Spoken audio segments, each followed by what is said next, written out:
Assalamualaikum warahmatullahi wabarakatuh. Selamat malam, Bapak Ibu, peserta dari serta dari Inten Class yang dihormati. Terima kasih Bapak Ibu telah hadir pada sesi kita yang terakhir ini, Bapak Ibu. Kita sudah memasuki pertemuan yang keempat. Di sini kita sudah selama pembelajaran dari 3 kelas sebelumnya ya Bapak Ibu terkait dengan writing a systematic literature review and its opportunity in publishing the article to the international journal. Baik, Bapak Ibu, sebelum kita memulai sesi pada malam hari ini, silahkan Bapak Ibu bisa untuk mengisi attendance form yang ada di sini. Silahkan Bapak Ibu bisa scan barcode yang tersedia di layar Bapak Ibu, dan juga akan dibantu oleh Mbak Retno untuk mengirimkan di Zoom chat box Bapak Ibu. Silahkan untuk mengisi attendance form, dan attendance form ini sebagai dasar ya Bapak Ibu dalam kita menuliskan nama lengkap Bapak Ibu di sertifikat yang akan pembelajaran selesai dalam satu program intensif kelas. Baik, Bapak Ibu silahkan bisa scan barcode yang ada di layar, atau Bapak Ibu juga bisa masuk dengan mengetikkan di sini Bapak Ibu s.id/attendance slr 2024. Oke, Bapak Ibu silahkan untuk bisa mengisi attendance form yang ada di sini. Oke, baik. Bapak Ibu, kita memasuki untuk pertemuan yang terakhir, yaitu meeting yang keempat. Selama beberapa minggu ya, minggu terakhir ini kita sudah membahas serangkaian nih Bapak Ibu. Mulai dari untuk penelitian SLR ya, mulai dari konsep dasarnya, proses pemetaan literatur review itu seperti apa, hingga data extraction ya, hingga pada malam hari ini kita akan membahas lebih dalam terkait dengan synthesis of the findings. Jadi kita membahas lebih dalam terkait dengan reporting guidelines. Seperti apa sih supaya artikel kita ini ketika menuliskan SLR itu berpotensi lebih untuk dapat tembus di internasional jurnal yang bereputasi. Oke, Bapak Ibu, tanpa berlama-lama ya. Nah, sebelum kita masuk ke sesi utama, terlebih dahulu kita berfoto bersama nih Bapak Ibu. Oke, di sini sudah ada berapa ini? Kita lihat di sini ya. Ada 9 peserta nih Bapak Ibu. Mbak Tuti juga sudah hadir pada malam hari ini. Selamat malam Mbak Tuti. Selamat malam Mbak Gita. Oke, Bapak Ibu boleh dinyalakan kameranya ya? Kita foto bersama nih Bapak Ibu nih. Silahkan untuk dokumentasi ya, kenang-kenangan nih Bapak Ibu nih. Supaya nanti bisa kita share juga nih Bapak Ibu. Di sosial medianya dari Research Synergy Institute, Bapak Ibu juga bisa cek di @teman publikasi yang ada di Instagram kita Bapak Ibu. Nah, silahkan nanti untuk share best partisipan itu juga akan kita kirimkan Bapak Ibu. Biasanya selain dari email, akan kita kirimkan juga melalui Instagram Bapak Ibu. Oke, baik. Saya hitung. 1, 2, 3, kemudian saya screenshot ya Bapak Ibu ya. 1, 2, 3, smile. Oke, sekali lagi. 1, 2, 3, smile. Oke, baik. Terima kasih Bapak Ibu. Baik Bapak Ibu.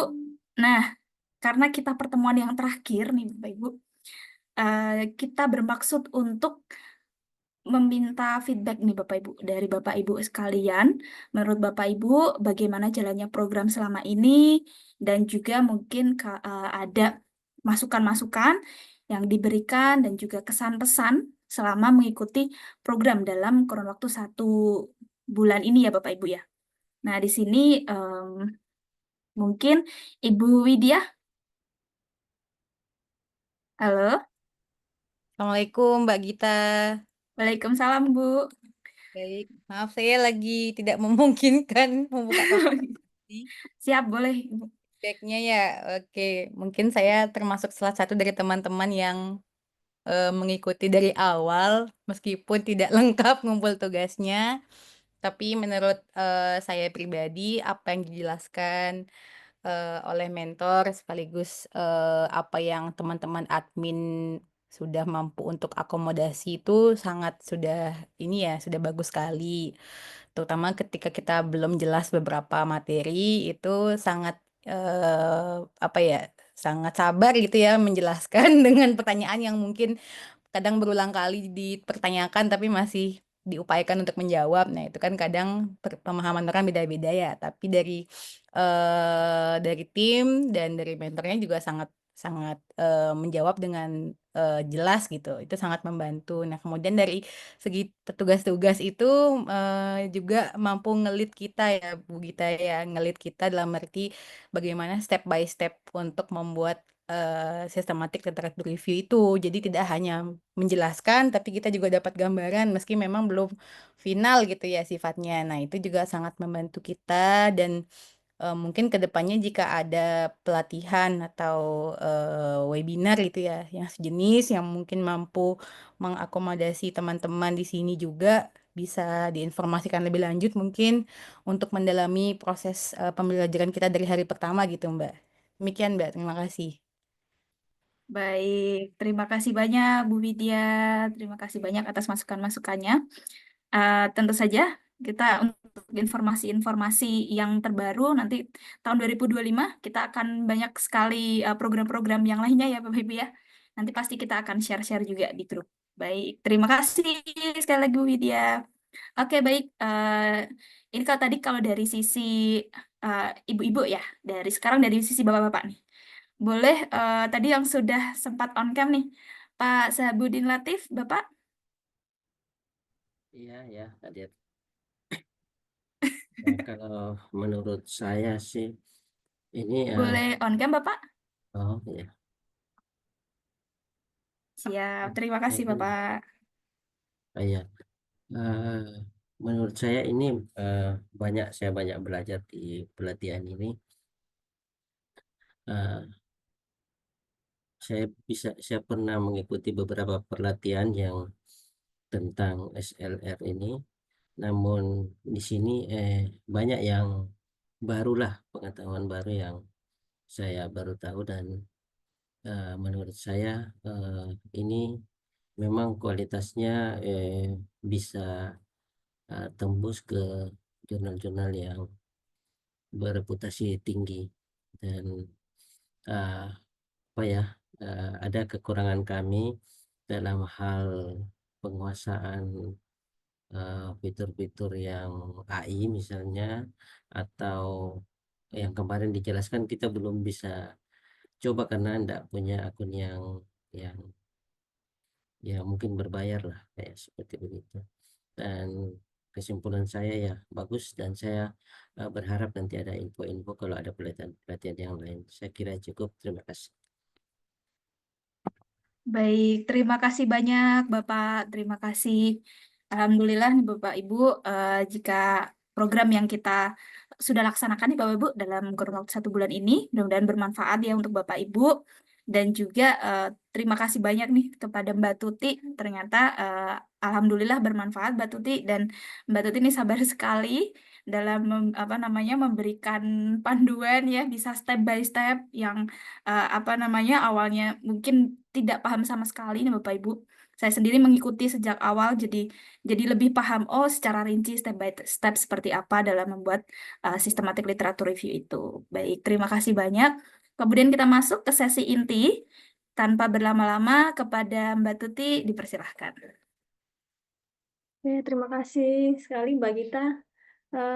Kalau dengar testimoni Bapak Ibu itu senang banget ya, terutama saya jadi semangat gitu ya. Apa namanya, yang tadinya ini sudah suasana liburan ya Bapak Ibu, Ya sudah benar. mager gitu. Mungkin Bapak Ibu juga seperti itu ya. Mohon maaf ini jadwalnya sangat-sangat unik ya Mbak Gita ya di akhir tahun tanggal Betul. 27 yang harusnya ini malam terakhir mungkin bagi yang kerja ya mungkin udah ngambil cuti dan sebagainya gitu ya. Oke Bapak Ibu selamat malam. Eh, Assalamualaikum warahmatullahi wabarakatuh. Waalaikumsalam warahmatullahi wabarakatuh. Oke, saya izin share langsung ya untuk materi terakhir di pelatihan kali ini. Moga-moga Bapak Ibu ya cukup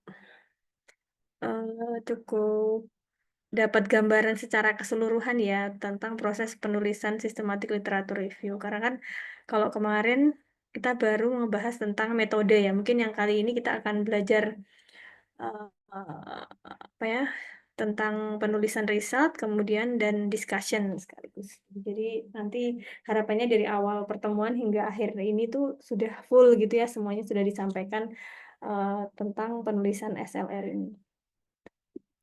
Oke, nah jadi nanti kita mau coba recall lagi. Yang kemarin kan sudah ada empat kali pertemuan dengan minggu ini ya.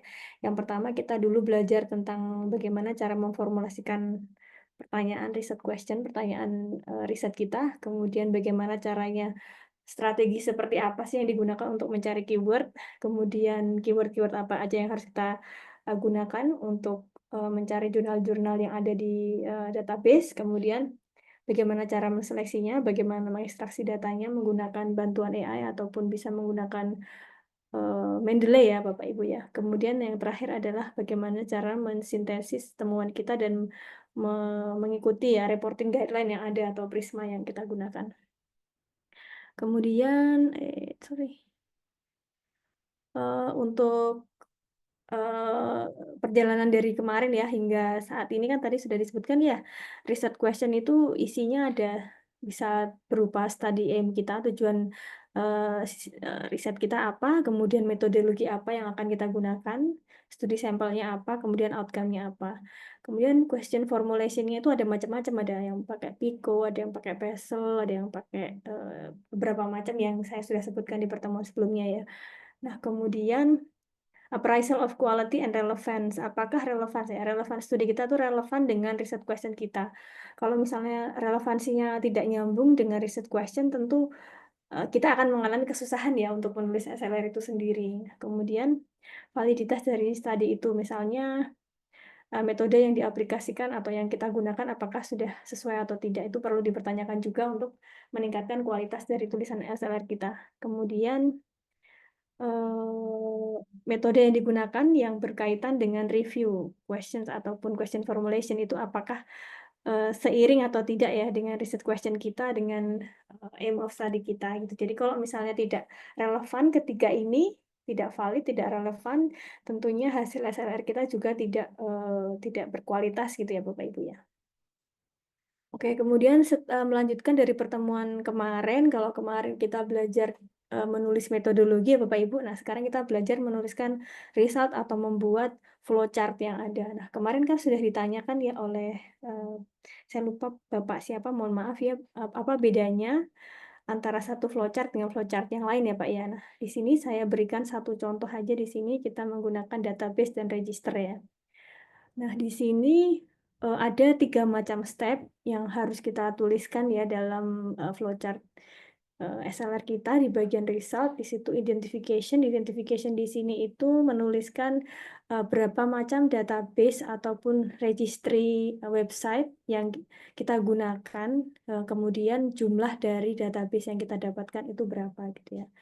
Kemudian setelah dilakukan initial identification pertama mungkin duplikasi, kemudian ineligible dari mungkin si Mendeley-nya, dia mengatakan bahwa selain duplikasi juga mungkin dia ineligible karena mungkin bukan bahasa yang kita tuju, misalnya yang kita tuju bahasa Inggris. Nah, itu ineligible-nya berapa, yang di-remove berapa gitu ya. Itu ditulis pada bagian identification. Kemudian masuk ke bagian screening, di mana bagian screening itu adalah record screen. Jadi beberapa data-data base yang didapatkan, kemudian setelah dilakukan peremovan dari sistem, kemudian kita dapat misalnya 500, di sini kita tulis yang diekskludkan berapa. Ekskludkan di sini dalam arti dia harus sesuai dengan kriteria inklusi dan eksklusi yang kita buat gitu ya. Misalnya record screen-nya ada 500, dia diekskludkan 500 karena tidak sesuai dengan kriteria inklusi kita. Gitu. Nah, untuk retrieval ini tergantung ya. Kalau misalnya tidak bisa diretrieve, ya udah kita keluarkan. Misalnya yang tidak bisa diretrieve ada 5, 10 ditulis di sini. Yang akan diretrieve maksudnya ke sini ya. Kemudian report assess for eligibility. Misalnya eligibility itu misalnya dari yang di screen 500, kemudian untuk retrieval ternyata tinggal 480. Nah, yang eligible ternyata tinggal 480, misalnya tinggal 300 misalnya. Kenapa dia tidak eligible? Mungkin alasan pertama mungkin kualitasnya tidak baik, atau memang setelah dilakukan screening keseluruhan mungkin dia topik bahasannya tidak sesuai, tidak nyambung. Nah, mungkin alasan-alasan lain yang bisa disebutkan di sini secara singkat gitu. Nah, kemudian untuk yang terakhir adalah jumlah dari jurnal-jurnal yang akan dilakukan review di situ. Itulah caranya bagaimana menuliskan Prisma flowchart untuk SLR kita. Kemudian kenapa Prisma ini sangat penting sekali ya Bapak Ibu ya? Kenapa tidak menggunakan guideline yang lain gitu? Kenapa harus mengikuti Prisma itu? Kenapa sih gitu ya? Karena di sana itu Prisma itu menjamin proses transparansi ya. Dulu saya pernah cerita kalau nggak salah ya, saat teman saya itu membuat menuliskan review ternyata ada orang di sana yang nulis sama persis sehingga dia harus retract jurnalnya. Nah, di sini Prisma itu menjamin transparansi, itu artinya apa? Dia bisa memperlihatkan ya bagaimana proses kita untuk mendapatkan jurnal yang kita pilih untuk dituliskan sebagai SLR. Misalnya dari mulai waktu pengaksesan jurnal itu kapan, kan bisa di-track ya. Kemudian dapatnya jurnalnya berapa, menggunakan keyword apa. Berarti kan itu menjamin proses transparansi di sana karena semuanya sudah terukur gitu ya menggunakan Prisma itu. Jadi misalnya editor ataupun reviewer akan ngecek kelanjutannya itu lebih mudah karena dia transparan di sana. Semua proses stepnya itu ditulis dengan baik. Kemudian dia juga menjamin proses evaluasinya itu lebih mudah ya, lebih bisa dilihat ya, lebih bisa diikuti oleh editor, pembaca maupun reviewer gitu ya. Jadi diagram yang ada itu assist atau menuntun kita atau menuntun researcher yang lain, menuntun pembaca, menuntun reviewer juga untuk bisa melakukan evaluasi atau bisa mungkin mereplikasi ya proses yang Bapak Ibu lakukan dalam penulisan SLR tersebut. Jadi memang Prisma penting menjamin transparansi dan proses evaluasi itu sendiri. Nah, untuk list-list dari penulisan result sendiri itu ada berbagai macam komponen ya Bapak Ibu yang harus tuliskan di sana. Yang pertama, result itu perlu mencantumkan study selection ya. Study selection di sini dalam arti, ini saya pindah dulu, menjelaskan search dan selection process, kemudian dari number of record identified in the search to the number of studies included in the review. Nah, ideally using a flow diagram. Jadi study selection di sini maksudnya adalah di bagian result. Kalau di bagian metodologi yang kemarin kan Bapak Ibu menjelaskan prosesnya ya. Kita menggunakan kata kunci A, B, C, kemudian menggunakan database A, B, C. Titik gitu. Kita akses tanggal sekian, kita tidak menggunakan jurnal-jurnal selain bahasa Inggris misalnya, itu kan di metodologi. Nah, di result ini Bapak Ibu menjelaskan. Jadi dari database yang kita gunakan dengan keyword ini kita mendapatkan jumlah jurnal sejumlah sekian gitu. Kemudian jadi menjelaskan apa yang ada di flow diagram Prisma tersebut itu maksudnya ke study selection gitu ya. Nah, di sini juga penting Bapak Ibu perlu mensitasi beberapa jurnal-jurnal yang mendukung hasil dari pencapaian jumlah jurnal yang Bapak Ibu dapatkan gitu ya. Misalnya Bapak Ibu membuat kriteria inclusion sama kriteria exclusion ya, itu kan sudah ada ya di sana. Nah, dalam pembuatan kriteria inclusion sama kriteria exclusion itu kadang-kadang Bapak Ibu mendapatkan sebuah informasi dari jurnal tertentu yang tidak masuk kepada SLR Bapak Ibu. Nah, disitulah perlu disitasi jurnal-jurnal yang Bapak Ibu dapatkan untuk mendukung inclusion kriteria tersebut. Jadi memang Bapak Ibu perlu sebutkan di sana. Gitu. Nah, kemudian poin kedua untuk hasil adalah studi karakteristik.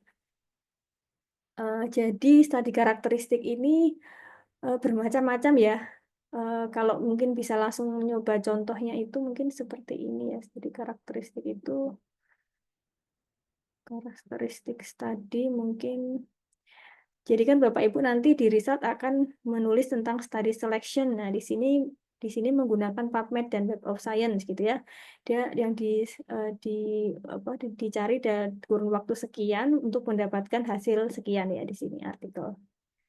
Nah, kemudian dia mendapatkan 53 studi diinkludkan di sini. Prosesnya seperti apa? Seperti ini ya.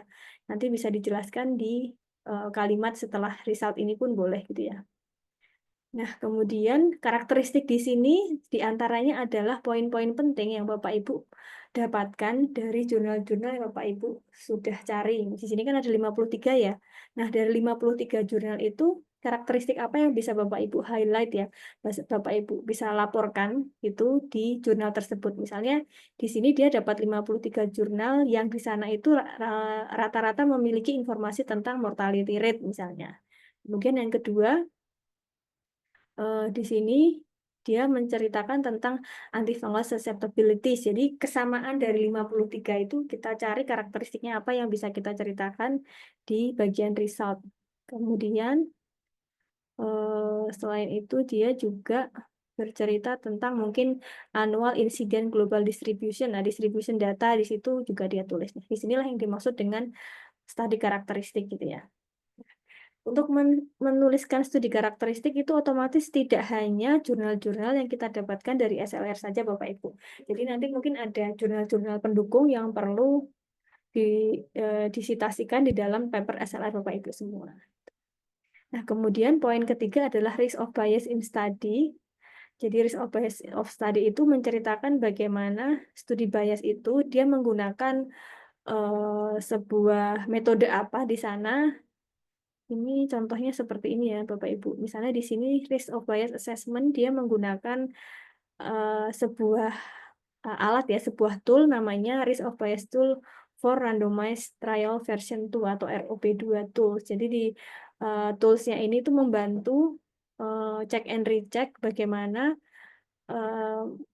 mencari apakah jurnal-jurnal yang kita dapatkan itu masuk ke kategori low, high, atau unclear risk of bias assessment gitu. Di situ ada mungkin saya belum pernah nyoba menggunakan tools ini, tapi saya membayangkan yaitu toolsnya itu mungkin punya kriteria-kriteria tertentu gitu sehingga bisa dikategorikan bahwa studi misalnya di sini studi first authornya ini dia risk of bias dari jurnalnya itu low gitu ya. Jadi nanti mungkin ada seperti ini ya, tulisannya di sini ada 39 yang diklasifikasikan menjadi low. Itu kayak seperti scoring gitu ya Bapak Ibu ya di sana. Jadi nanti bisa dikatakan low, unclear, ataupun high, dan sebagainya. Gitu ya. Itu yang dikatakan sebagai risk of bias in studies gitu ya. Kalau misalnya pun Bapak Ibu belum pernah menggunakannya ataupun memang tidak pernah melakukannya, mungkin Bapak Ibu bisa menuliskan aja bahwa assessment risk of bias-nya itu bisa dilakukan menggunakan AI automation tool yang kemarin saya ajarkan itu sudah cukup gitu ya. Tidak perlu ada kategorisasian low, unclear, dan sebagainya. Karena kan di sini dia menggunakan randomized trial itu kan sesuai dengan jenis studinya dia. Kalau misalnya studinya mungkin Bapak Ibu tidak perlu menggunakan randomized kan jadi tidak bisa menggunakan tools tersebut. Jadi bisa dialihkan dengan menceritakan bahwa kita menggunakan AI ini untuk mengurangi risk of bias gitu.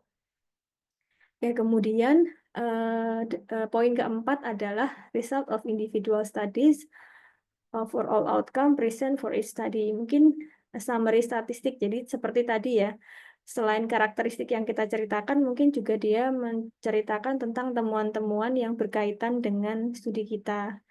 Di sini kalau statistik mungkin bisa mengarah ke, ini contohnya ya Bapak Ibu ya.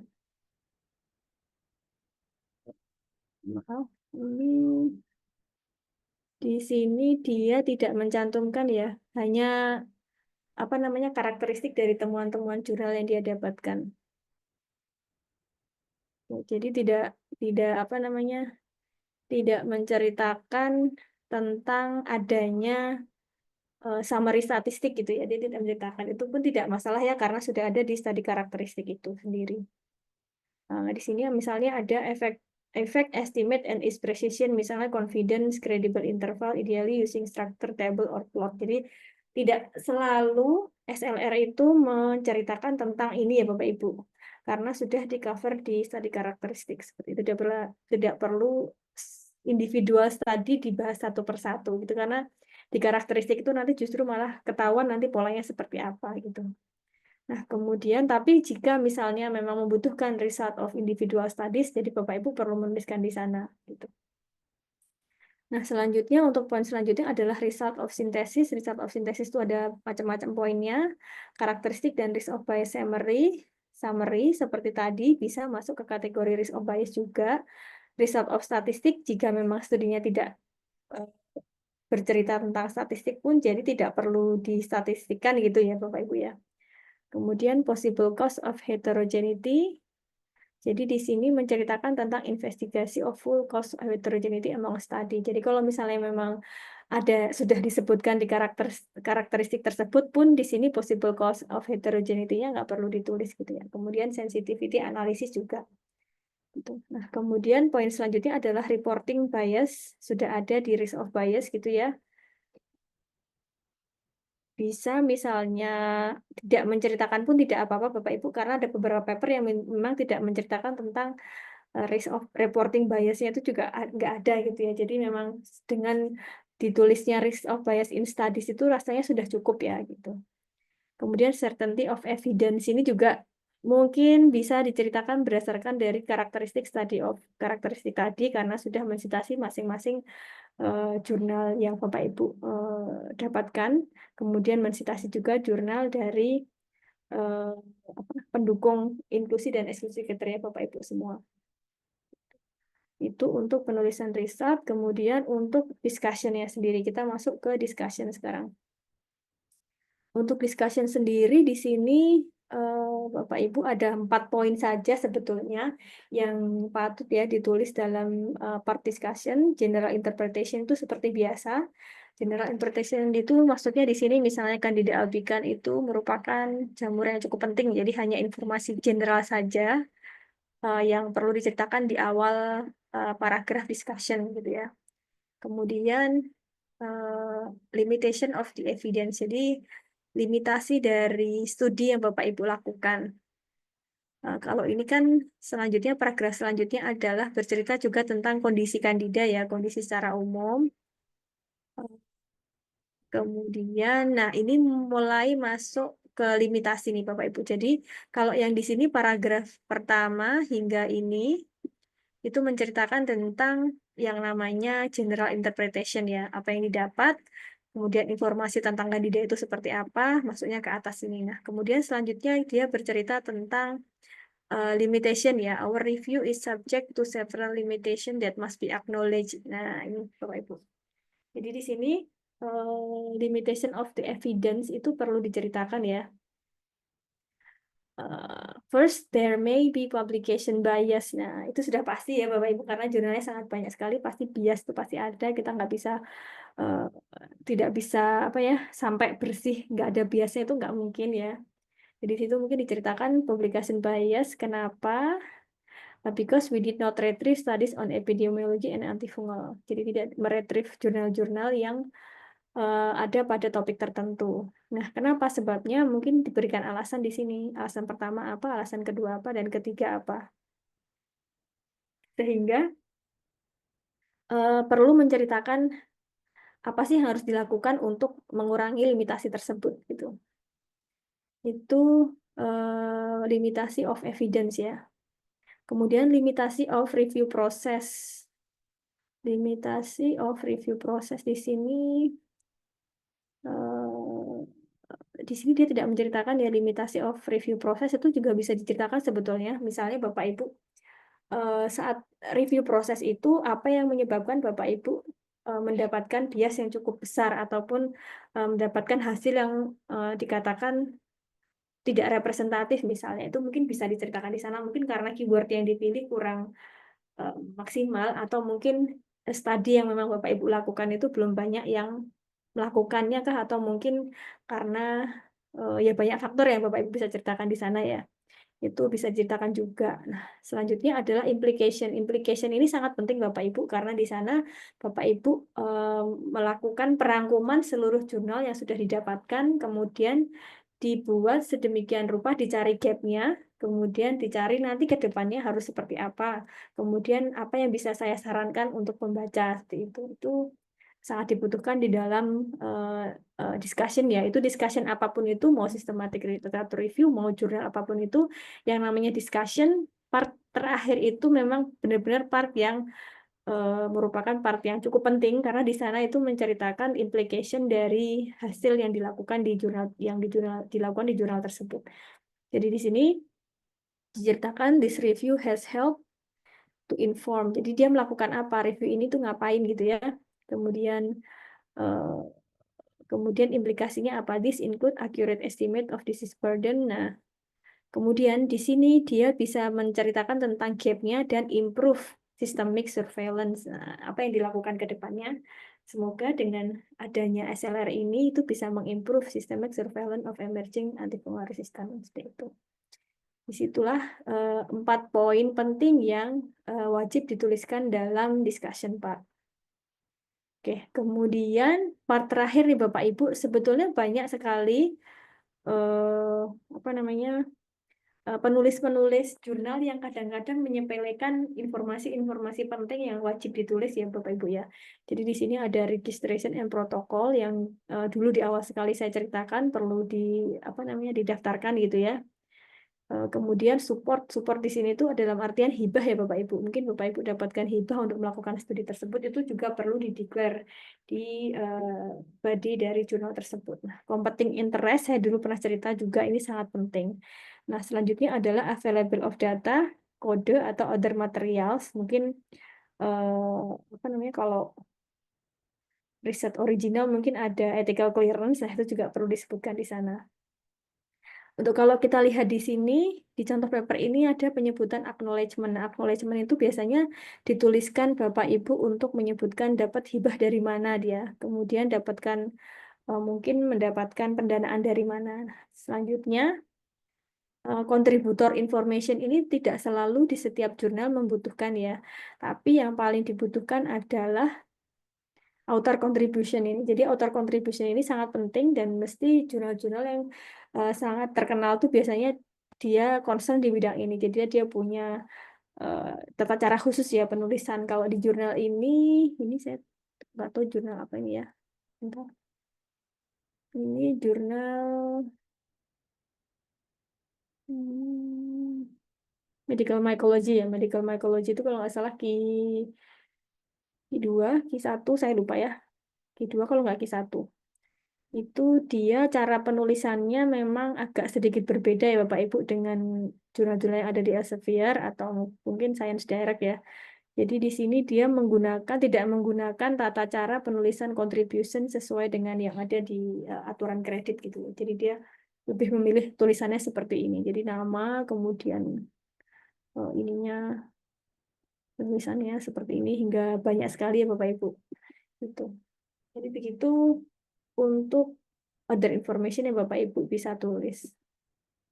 Nah, tadi di sini saya sudah menceritakan contoh juga ya waktu menjelaskan tadi, ini hanya pengulangan saja. Di sini memang poin pertama dari discussion adalah menceritakan tentang kondisi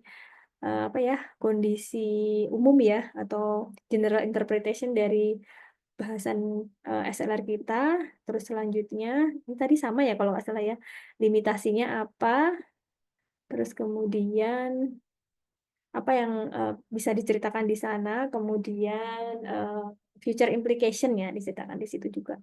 Tadi sudah saya bahas. Ini tadi sepertinya sudah ada. Oke, untuk selanjutnya bonus ya Bapak Ibu.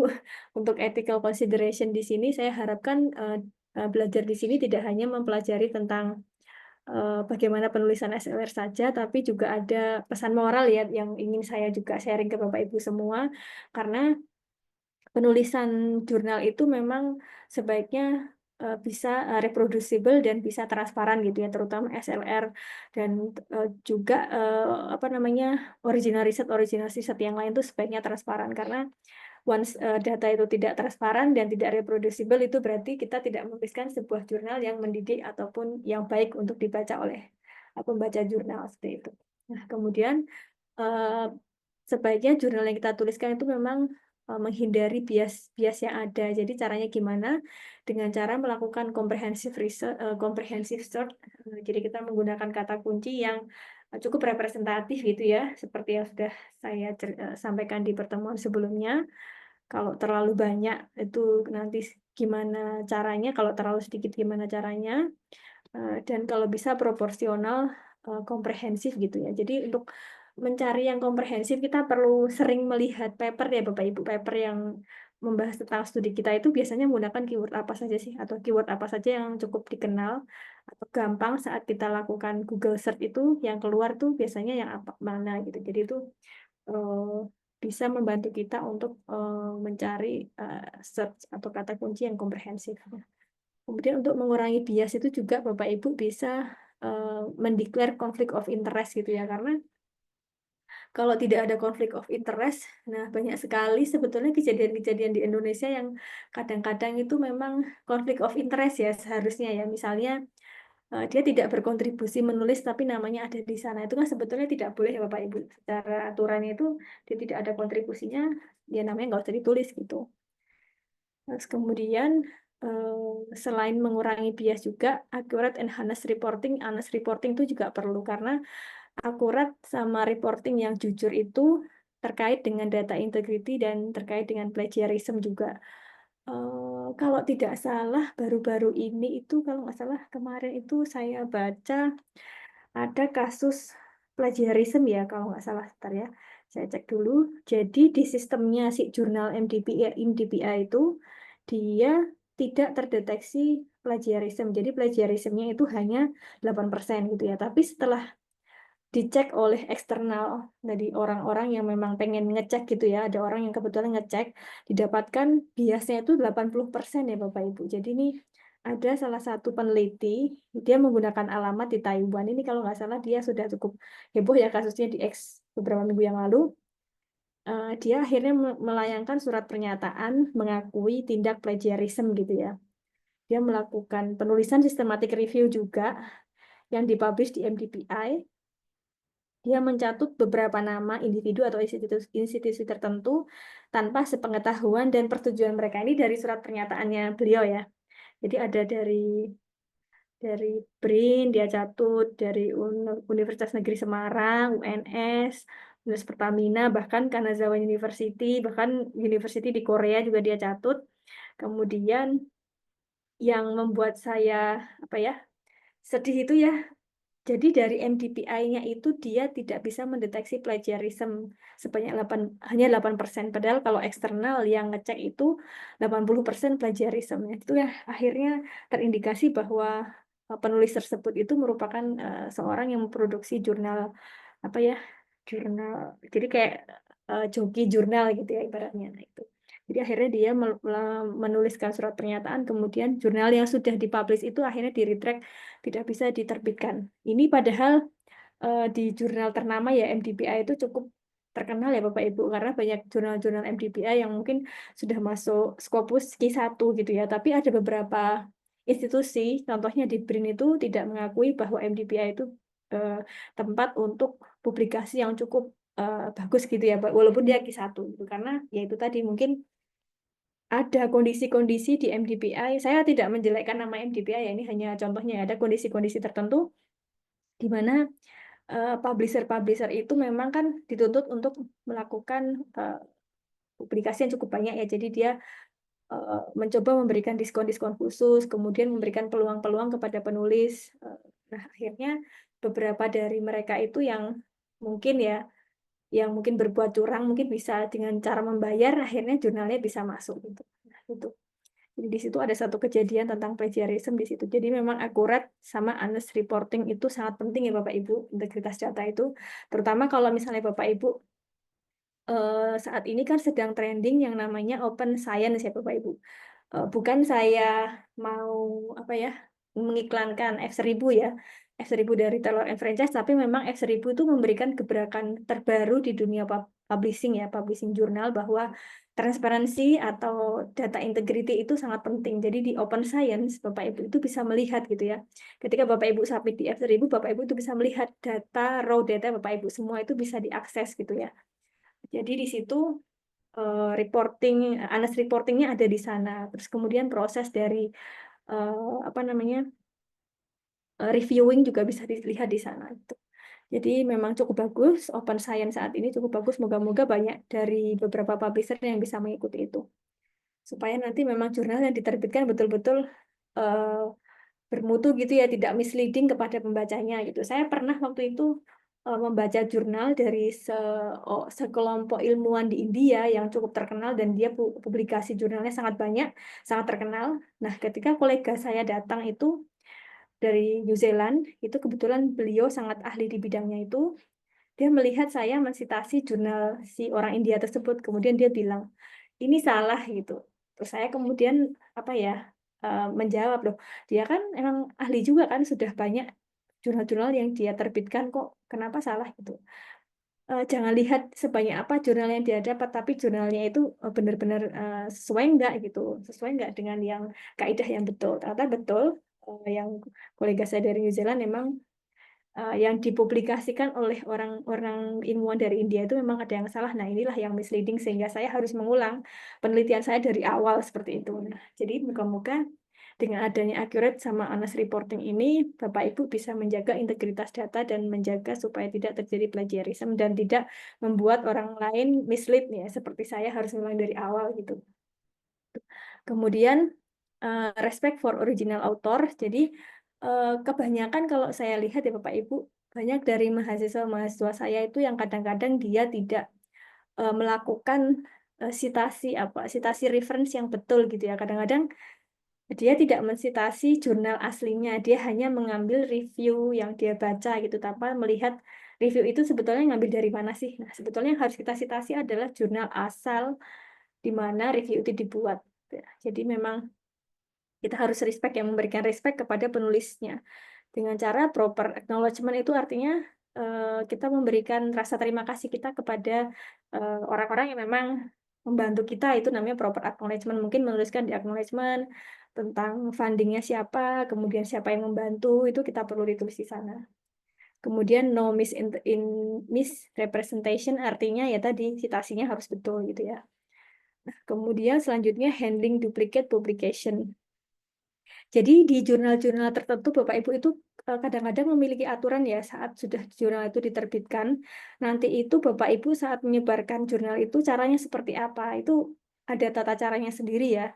Kalau saya dulu pernah publikasi di Taylor and Francis, dia itu punya kayak sebuah guideline khusus gitu ya, ataupun tata cara bagaimana kalau jurnal Bapak Ibu sudah dipublikasi, nanti untuk membagikan ke orang lain itu tata caranya seperti apa. Jadi nanti mohon dibaca kalau misalnya sudah submit jurnal, itu memang ada di sana supaya tidak ada hal-hal yang tidak sesuai dengan aturan bukan editor, publisher gitu ya. Itu. Jadi mengidentifikasi itu supaya mengurangi duplikasi misalnya kita sebetulnya belum berhak untuk menyebarkan, tapi kita udah nyebarin PDF-nya ke siapa, itu kan mungkin kadang-kadang merugikan dari si publisher itu sendiri gitu. Kemudian inclusion of diverse perspective, di sini inclusivity sama grey literatur. Nah, untuk grey literatur sendiri memang ya itu sepatutnya harus dijelaskan ya Bapak Ibu ya, tidak mengambil dari literatur-literatur yang belum jelas ya, mungkin dari publisher-publisher yang mungkin belum bisa dipercaya gitu ya. Jadi kayak seperti tadi yang saya jelaskan, kayak MDBI itu sekarang masuknya ke publisher yang sebaiknya high alert gitu ya, sebaiknya tidak ke sana gitu, karena di institusi tertentu itu tidak bisa digunakan untuk sebagai luaran gitu. Jadi ya, kalau bisa diverse menggunakan jurnal-jurnal dari publisher yang cukup terkenal juga boleh, gitu. Tapi sebaiknya menghindari publisher-publisher yang dalam tanda kutip kurang baik seperti itu. Itu kemudian, nah selain itu respect for vulnerable group. Misalnya saat penulisan jurnal Bapak Ibu mungkin mengarah pada topik yang sensitif, jadi memang sebaiknya untuk menceritakan hasil dari penelitian tersebut itu perlu diolah sedemikian rupa ya supaya tidak mengganggu ataupun menyinggung gitu ya topik-topik sensitif tertentu. Dan terutama kalau misalnya yang bagian kesehatan memang atau bagian penelitian yang menggunakan sampel manusia, memang ethical approval itu sangat penting. Jadi untuk mengurus etik itu memang cukup lama ya Bapak Ibu di Indonesia, tapi itu sangat penting karena melindungi kita sebagai penulis atau peneliti dan melindungi sampel ataupun orang yang kita uji gitu ya. Jadi memang itu perlu kita lakukan sebelum dilakukan penelitian sendiri. Jadi ethical approval itu sangat penting. Nah, untuk publication etik juga perlu ya authorship di sana, peer review dari teman apakah etik yang sudah dibuat itu memang betul-betul sesuai dengan judul penelitian kita atau tidak. Jadi perlu adanya check and recheck dari review dari peer atau teman kita sendiri. Kemudian managing confidential data. Jadi data confidentiality ini bisa kita dapatkan ketika kita misalnya cek and recheck lagi dengan kolega kita, apakah data yang kita punya itu cukup sesuai atau cukup bagus atau tidak. Terus kemudian kita perlu menjaga supaya tidak bocor ya. Kita bisa kok mendaftarkan ini ke sebuah website gitu ya, khusus untuk menjaga raw data kita supaya tidak bocor. Jadi nanti di sana ada seperti DOI number yang nge-keep data kita supaya kalau misalnya bocor ada orang yang memakai itu kita bisa menceritakan bahwa kita udah daftarin loh data kita ke website tersebut gitu ya. Jadi itu lebih baik ketika tadi kan manusia itu ada yang jujur dan ada yang tidak jujur gitu Bapak Ibu. Jadi memang mendaftarkan raw data kita ke sebuah website pendaftaran tersebut itu cukup penting. Saya lupa namanya ya kalau nggak salah. Coba nanti saya coba cari, saya coba kirimkan ke grup ya. Ada namanya website khusus untuk Figshare ya Mbak pendaftaran. Tuti. Kenapa? Figshare ya. Figshare. Nah, betul Mbak Gita, betul Figshare. Betul sekali Mbak Gita. Jadi Figshare itu penting ya Bapak Ibu kalau misalnya kita punya data yang cukup bagus dan cukup mungkin dicari banyak orang, kita bisa mendaftarkan ke Figshare supaya kita dapatkan DOI number khusus untuk data kita sehingga confidentiality data kita itu terjaga ketika mungkin laptop kita dicuri orang atau mungkin Google Drive kita memang dihack orang gitu ya. Kita bisa menceritakan ke editor bahwa ini loh dataku sudah aku daftarin ke Figshare misalnya. Jadi aku udah ada DOI-nya gitu. Nggak mungkin dataku ini jangan hasil sekian itu adalah dataku gitu. Nggak mungkin orang lain tuh melakukan karena aku udah daftarin. Nah, seperti itu. Kemudian consideration yang lain adalah reporting negative result. Nah, sebetulnya kalau kita mendapatkan hasil negatif pun itu tidak serta-merta tidak bisa ditulis ke jurnal. Sebetulnya bisa asalkan kita melakukan balance reporting ya Bapak Ibu ya. Jadi ketika kita mendapatkan hasil negatif, kita harus mencari jalan keluar bagaimana caranya membalance atau menyeimbangkan hasil kita yang negatif dengan jalan keluar positif seperti itu. Jadi itu bisa dilakukan. Kemudian oke. Mungkin malam ini bahasannya memang kalau yang terakhir memang mungkin sedikit lebih cepat karena memang akan dialokasikan waktunya untuk membahas PR Bapak Ibu karena PR-nya mungkin sudah cukup banyak dari minggu pertama sampai minggu ketiga. Nah, ini kebetulan sudah ada yang mengirimkan ya. Satu orang, Pak Huzen ada ya Pak Huzen ya Pak ya? Ya, hadir. Ya. Oke. Sebelum masuk ke tanya jawab mungkin sebelum masuk ke PR mungkin Bapak Ibu ada yang mau ditanyakan terkait materi hari ini. Terkait hari ini mungkin hanya menuliskan discussion dan result ya Bapak Ibu ya. Mungkin ada yang mau ditanyakan terlebih dahulu. Izin tanya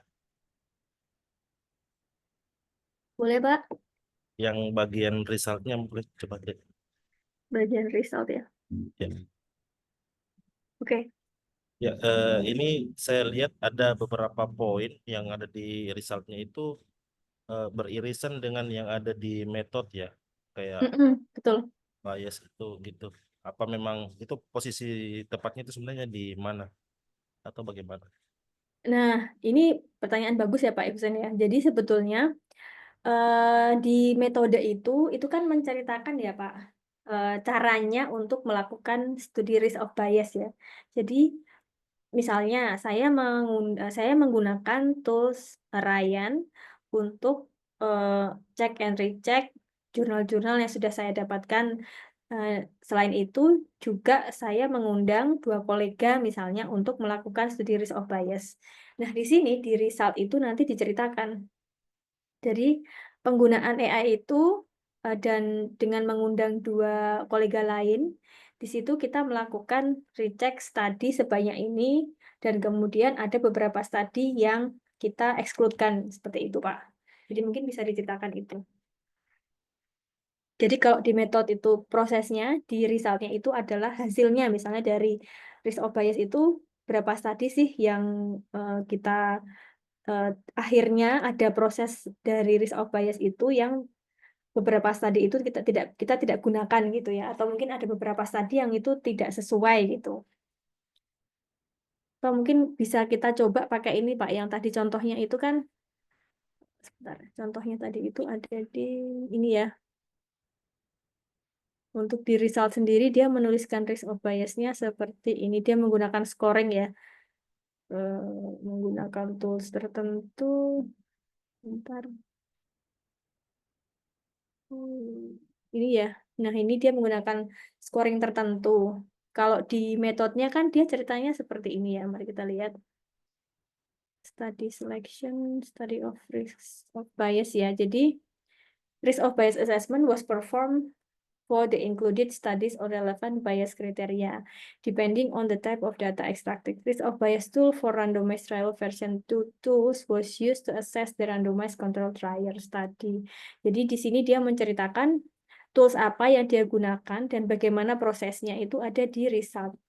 Ada di metodologi. Nah, kemudian yang di result dia menceritakan ini Pak. Jadi dari scoring tadi, overall risk of bias for each study tadi, dia mendapatkan 39 itu dia masuk ke low risk of bias gitu. Nah, untuk 14 tadi, dia klasifikasikan sebagai unclear seperti itu. Gitu. Apakah menjawab, Pak? Ya, oke. Satu lagi boleh? Boleh, boleh. Ya, yang ingin saya tanyakan itu masalah penggunaan AI.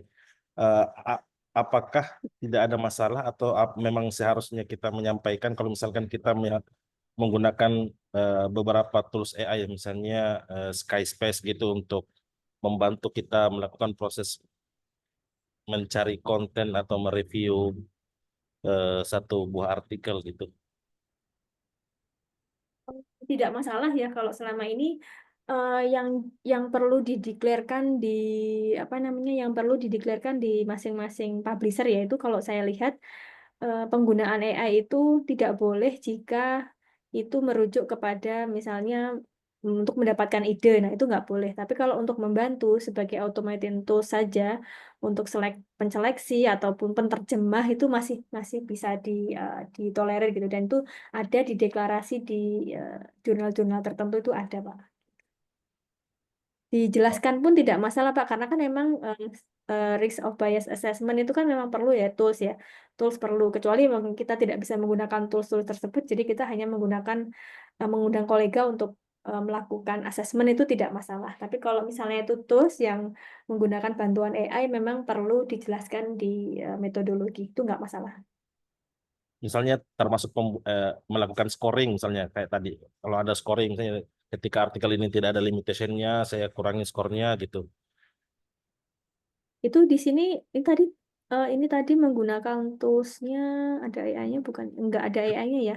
Tapi di sini harusnya nggak apa-apa ya Pak, karena kan itu tools untuk membantu penyeleksian studi ya, bukan untuk pencarian ide atau gagasan ya. Itu kan Oh hanya iya, alat pembantu pencarian bahwa dia biasnya ada di level mana gitu kan ya. iya, iya, iya. Oke, oke, Itu oke. rasanya tidak masalah, kayak misalnya bioinformatik ya. Bioinformatik itu kan juga menggunakan AI ya. Misalnya saya menggunakan programming language Python misalnya untuk mengakses data-data bioinformatik dari sebuah gen misalnya itu kan nggak masalah gitu. Jadi mungkin sama dengan di sini risk of bias assessment kita menggunakan AI tools apa untuk ngecek and recheck bias yang ada itu nggak masalah. Oke, oke. Itu ya Pak. Ya, ya. Makasih, Oke. Bu. Oke, sami-sami. Ada lagi yang mungkin Bapak Ibu ingin tanyakan terkait sama. Oke, Bu Widya boleh Bu? Baik, terima kasih Ibu. Saya mau nanya terkait resultnya itu. Berarti itu secara nggak langsung juga menjawab research question yang di awal itu ya?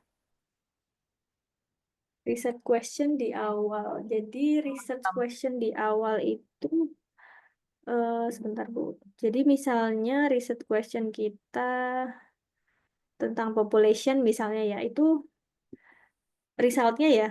Resultnya kalau contohnya di paper tadi betul menjawab Bu. Ntar saya cekkan ya. Jadi resultnya di sini adalah ini kan berarti menjawab tentang kriteria inclusion sama kriteria exclusion ya Bu ya. Berarti kan yang flowchart ini memang menceritakan riset question kita apa, kemudian dibuat formulasi inklusi sama kriteria eksklusi gitu kan ya Bu ya prosesnya kemarin. Nah, jadi di result ini, di flowchart ini memang dia akan menjawab jurnal-jurnal yang didapatkan dari riset question yang kita buat gitu Bu. Paham ya Bu maksudnya ya? Ya, yang di bagian bawahnya maksudnya Bu. Setelah ketemu 53 kan Yang kemudian penjelasan ya Bu ya. ya ada berapa poin karakteristik tadi dibilang ya yang harus kita tentuin tuh. Betul-betul. Oh, ngeling Ya. dengan question yang primary, secondary yang kita buat ya.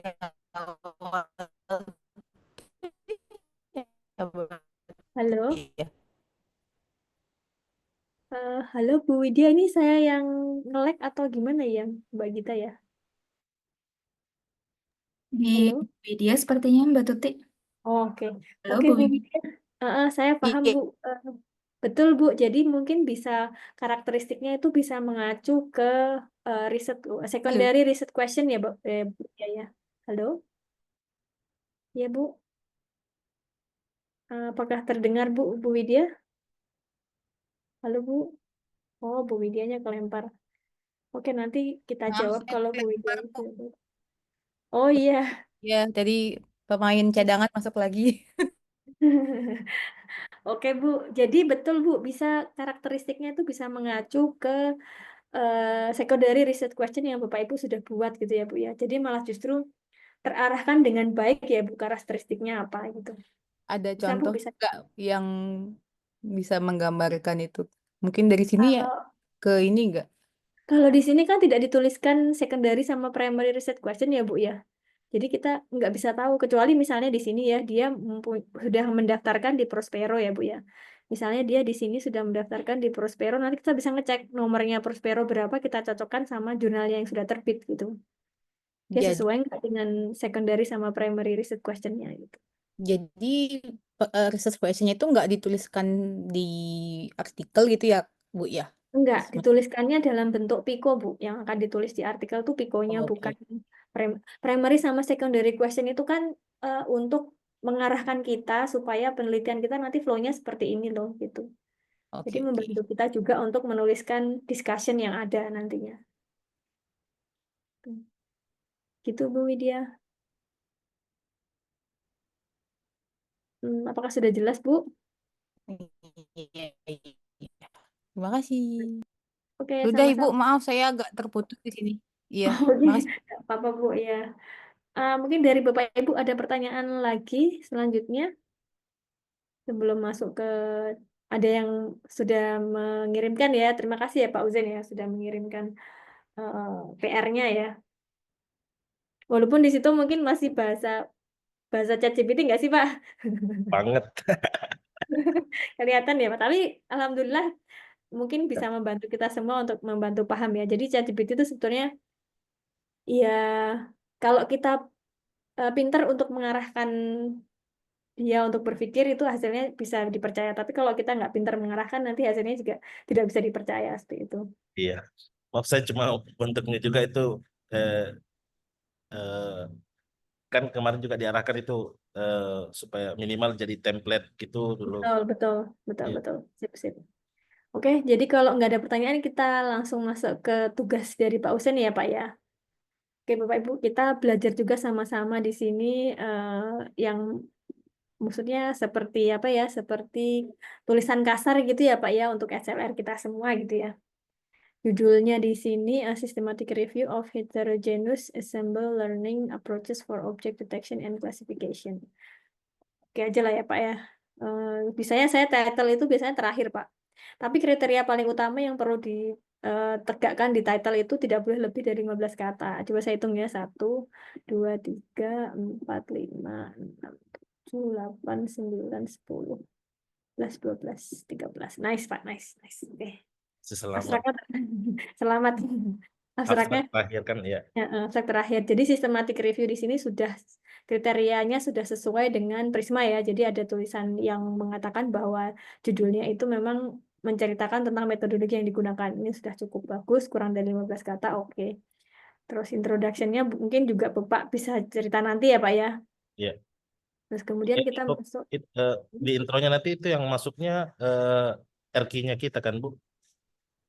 Enggak Pak, kalau introduction itu 3 komponen pentingnya kan kemarin sudah pernah ceritakan ya, mungkin Iya. general information, terus kemudian, jadi ibaratnya seperti cerita ya Pak ya, jadi introduction itu misalnya informasi umumnya, kemudian paragraf kedua informasi khusus, paragraf ketiga tentang aim of study-nya apa, kemudian apa yang akan diceritakan dalam jurnal tersebut itu ada di paragraf 3. Sebetulnya introduction itu nggak perlu terlalu panjang, Eh, cukup 3 paragraf kalau itu concise itu cukup ya untuk menceritakan hanya memberi gambaran bahwa paper ini nanti ceritanya tentang ini loh gitu. Kemudian membahas apa gitu. Introduction. Nah, untuk poin-poin penting di introduction yang patut diingat itu bahwa minimal kalau bisa 25 citasi gitu ya di introduction. Tapi kalau misalnya nggak bisa pun nggak masalah. Itu hanya aturan secara umum saja gitu. Kemudian untuk metodologi, yang pertama kan ada poinnya ya Pak ya, kemarin eligibility kriteria itu di sini menggunakan SPICE framework. Nah, tapi Bapak di sini belum menceritakan tentang Prisma nih Pak ya. Jadi Iya. Oh iya. Oh oke. Prismanya kelewat. Itu sebetulnya poin penting ya Pak ya yang perlu kita ceritakan di awal. Di awal situ ya. Sekali Oke. dari metodologi itu memang kita perlu men-state bahwa metodologi yang kita gunakan itu menggunakan aturan Prisma Guideline tahun berapa gitu. Nanti terus kemudian disitasi. Jadi seperti di jurnal contohnya Pak ini kan ya, dari awal sekali kalimat pembuka itu memang sudah harus meyakinkan ya. Jadi di sini we conducted a comprehensive search for studies published in English. Jadi udah jelas ya. Di sini dia melakukan comprehensive search untuk studi-studi yang terpublikasi dalam bahasa Inggris menggunakan apa nih database apa? Di sini 2, PubMed sama Web of Science. Kemudian studi ini juga dilakukan berdasarkan Prisma Guideline. Nah, ini penting Pak, kalimat awal seperti ini ada Prisma Guideline itu nanti reviewer ataupun editor udah lega, oke, udah masuk lah ya sesuai dengan kriteria gitu. Itu berarti nanti perlu disebutkan di awal kriterianya menggunakan apa, database-nya apa, kemudian diakses tanggal berapa, dan Oh. menggunakan Prisma Guideline gitu. Singkat aja. Terus kemudian di sini kan systematic review employ SPICE framework to define eligibility criteria. Kemudian jadi SPICE-nya di sini Bapak bisa menceritakan apa saja, misalnya inclusion kriterianya S-nya settingnya di mana. Di sini kan studies on heterogeneous assembly learning applied to object detection and classification. Kemudian exclusion kriteria berarti semua studi yang tidak related atau tidak berkaitan dengan object detection. Nah, tuh. Kemudian perspektifnya apa? Research addressing challenges in heterogeneous ensemble, such as imbalanced dataset or noisy data. Ini bahasanya bagus sekali ya Pak ya. Langsung on point gitu, kelihatan gitu. Langsung, oh ini benar. Berarti kemudian exclusion kriterianya adalah studies lacking relevance to challenges or trend in heterogeneous. Oke, berarti selain dari studi-studi tentang heterogeneous assembly. Heterogeneous, ya. Heeh. Kemudian interventionnya apa? Novel assemble learning, including innovation in model selection, feature fusion, and strategies. Jadi kalau misalnya Bapak mau menggunakan ini, spice element ini, itu bisa diceritakan dalam bentuk, sebetulnya saya belum pernah baca ya bentuknya tabel, tapi kalau dalam bentuk paragraf sebetulnya sangat panjang ya, Oh, gitu oke. ya. Ya, jadi kalau misalnya kalau di jurnal-jurnal itu biasanya dia menggunakan apa ya? Paragraf saja. Menggunakan paragraf saja gitu. Tapi kalau Oke. untuk dijadikan sebagai tabel itu rasanya kalau ini kan banyak sekali ya Pak ya. Mungkin tidak ada kalimat-kalimat yang seharusnya bisa dihilangkan. Misalnya Oke, eh, oke. di sini di studi saya menggunakan formulation questionnya adalah menggunakan SPICE, di mana saya mengincludekan kriteria studinya adalah tentang heterogeneous assemble learning applied to object detection and classification dengan eksklusi kriterianya selain itu yang tidak related dengan atau mungkin menceritakan inclusion kriteria saja. Tapi harusnya dua-duanya sih Pak, karena contoh paper yang sebelum pertemuan ini kan dia menceritakan inclusion sama exclusion ya dua-duanya. Ya, ya. Tapi dalam arti jangan sampai saat menuliskan dalam bentuk paragraf itu ada pengulangan kalimat, misalnya di sini Ya. studies on heterogeneous terus kemudian ada studies lagi di sini. Jadi mungkin bisa diolah kalimatnya supaya tidak ada pengulangan. Karena kalau ada pengulangan itu biasanya kalau dibaca itu nanti jadi tulisannya nggak nice gitu, nggak bagus. Gitu. Oke, oke. Siap. Oke, ini bisa dibuat dalam bentuk paragraf gitu ya. Kemudian tadi untuk language ini kan tadi mungkin bisa contohnya bisa seperti tadi ya Pak, jurnal yang tadi saya ceritakan Ya, di ya. sini kan dia langsung bilang ya di awal. Jadi tidak Ya. menghabiskan kalimat ataupun menghabiskan belum tentu jurnal yang tulisannya panjang itu bagus gitu ya karena Oke. justru jurnal-jurnal yang top itu biasanya dia concise ya, concise and simple gitu, tidak yang panjang-panjang tapi nggak ada artinya gitu. Di situ bisa di state di awal, kemudian ini juga bisa di state di awal di kalimat awal sebelum ada misalnya setelah Prisma atau sebelum Prisma gitu boleh. Oke, kemudian information sources and search strategies. Nah, search strategies kan tadi bisa dicontohkan tadi ya Pak ya, Bapak menggunakan three major indexing database. Nah, itu juga boleh. The literature search was conducted across three major indexing database, Scopus, Web of Science, and Dimension. Databases were selected for their extensive coverage of high impact. Nah, ini nggak perlu Pak, karena ini kan penjelasan biasa ya. Ya, ya, ya. Jadi mungkin langsung aja the search strategy utilize a combination of keyword and boolean operators. Nah, ini nggak perlu juga. Jadi langsung diceritakan Oke. kita menggunakan apa namanya keyword apa di sini gitu. Terus kemudian yang penting juga di sini misalnya filter were applied to limit result to studies published in English tadi kan sudah ya. Ya, ya, ya. Awal ini bisa dikurangin Benar, gitu. ya. Jadi di sini mungkin bisa langsung cerita kita menggunakan database apa saja, terus kemudian keyword yang kita gunakan apa, dapatnya berapa. Jadi mungkin contohnya seperti ini Pak. Oke, Nah, oke. on Ya. PubMed, the search was optimized using medical subject heading. Jadi kalau PubMed di kesehatan itu dia ada yang namanya MES, Pak. MES itu kayak Oh, nyari oke. sinonim gitu ya. Oke, Jadi oke. diceritakan di situ Kalau terus beda keywordnya pencariannya itu kita tuliskan situ semuanya ya. iya. Oke. Misalnya di sini kan kalau yang penulis di sini kan dia menggunakan PubMed sama Web of Science ya, Pak. Di mana Ya. masing-masing database itu dia menggunakan kata kunci yang berbeda-beda gitu. Ya, oke. Jadi memang diceritakan misalnya di PubMed memang selalu biasanya menggunakan MES di situ supaya mendapatkan coverage pencarian yang komprehensif. Dia masuk ke MES, jadi diceritakan dia pakai MES, kemudian dia menggunakan final search-nya, keyword-nya seperti ini. Gitu. Nah, kemudian di Web of Science juga, karena di Web of Science kan dia tidak menggunakan MES, jadi dia harus menggunakan sinonim-sinonim lain yang kita cari, misalnya dari thesaurus gitu juga bisa untuk mencari keyword tersebut. Jadi kita tuliskan di sini, untuk di Web of Science kita menggunakan kata kunci seperti ini. Jadi kalau misalnya Bapak di sini menggunakan 3 database, mungkin diceritakan satu-satu. Di Scopus kita menggunakan kata kunci seperti ini. Itu kemudian Untuk number of artikelnya itu nanti Pak setelah menuliskan metodologi. Jadi metodologi itu titik saja hanya pada menceritakan keyword titik gitu ya. Scope misalnya gini ya, contohnya di Web of Science kita menggunakan kata kunci ini titik.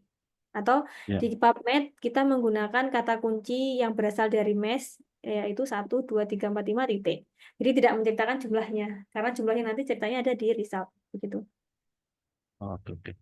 Itu. Nah, kemudian selection prosesnya. Kalau ini kan tadi ceritanya sampai kemudian semua dicari dari tahun berapa ke tahun berapa gitu ya. Nah, di situ Bapak belum menceritakan studi type-nya apa saja gitu ya, Pak ya. Kalau misalnya studi type-nya perlu ditulis, ya harus ditulis. Kalau enggak pun enggak masalah gitu. Jadi mungkin Ceritanya yang ya. perlu. Kenapa? Enggak, lanjut, lanjut. Oke. Mungkin studi type-nya Bapak menggunakan semua studi type misalnya. Otomatis tidak perlu di state nggak apa-apa Pak kalau kita menggunakan semuanya. Tapi kalau kita menggunakan beberapa saja, misalnya kita hanya menggunakan study type, misalnya letter of editor, kemudian review, itu saja itu perlu ditulis. Tapi kalau menggunakan semua, ya state-nya kita menggunakan semua study type yang tersedia gitu. Itu boleh ditulis. Nah, di sini juga penulis ini menceritakan bahwa studies with fewer than 50 subjek. Nah, ini kan berarti filterisasi ya, Pak. Limitasi sama filterisasi itu dijelaskan di sini. Kalau di Pak Usen di sini belum ditulis ya filterisasi. Kemudian limitasinya belum ada karena di sini cuma ada language sama publication date. Jadi type of study-nya belum masuk. Nah, kemudian selanjutnya selection process. Selection process for identifying eligible study follow a systematic and rigorous approach. Initially, all retrieved articles from database were imported into reference management tool to identify and remove duplicate. The remaining article will then screen for eligibility in 2 stages. Oke. Jadi ini sebetulnya bisa ditulis singkat ya Pak ya. Ini memang bagus bahasanya, cuman kalau misalnya dia dimasukkan ke jurnal yang memiliki limitasi kata, itu kan ini terlalu panjang ya Pak ya. Mungkin bisa Ya, diakal ya. dengan ini dia ditulis dengan singkat, misalnya the final result from each database were incorporated into the online systematic review software. Nah, dia pakai software online. Kalau kita kemarin pakai Ryan ya, Ya, di ya. sini pakai Confidence gitu. Kemudian diceritakan duplikasinya seperti apa. Nah, di sini Bapak juga sudah menuliskan ya, prosesnya sudah ada di sini. Kemudian, to reviewer independently assess the article during each stage. Nah, ini bagus sekali Pak, sudah ada keterangannya berapa reviewer yang diundang untuk meyakinkan objectivity and minimize bias. Jadi di sini tidak hanya selection proses saja Pak, jadi sudah ada yang namanya risk bias assessment ya Pak ya. Ya. Discrepancies between reviewers were resolved through discussion, and nah ini juga sudah masuk ke sana. If necessary, a third reviewer was consulted. Nah, ini bagus sekali Pak. Wah, ini perlu dituliskan ya Pak nanti di metodologi. Kalimat ini sangat penting banget untuk menceritakan bahwa risk of bias tadi sama risk of bias assessment-nya sudah ada di sana. Sampai ke efisiensi and accuracy the systemic review tool, ini juga sampai sini itu penting banget diceritakan di metodologi. Nah, kemudian Kayaknya redundan dengan tabel karena apa yang ya, diceritakan di paragraf disampaikan lagi di tabel. tabel ya, Pak ya. Iya. Nah, oke.